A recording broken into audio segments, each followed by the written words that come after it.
Nababagak naman si Maria dahil sa pananalito at pinagwari kung ano ang pagbakit ito.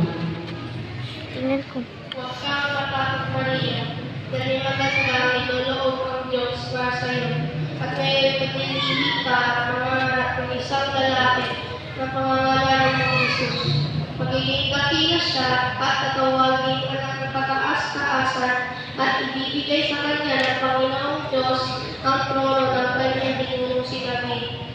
Maghahari siya sa angkan nito magpakailanman. Talagang walang katapusan ang kanyang paghahari. Paano mangyayari ito? Kaya hindi ako pinakalulula.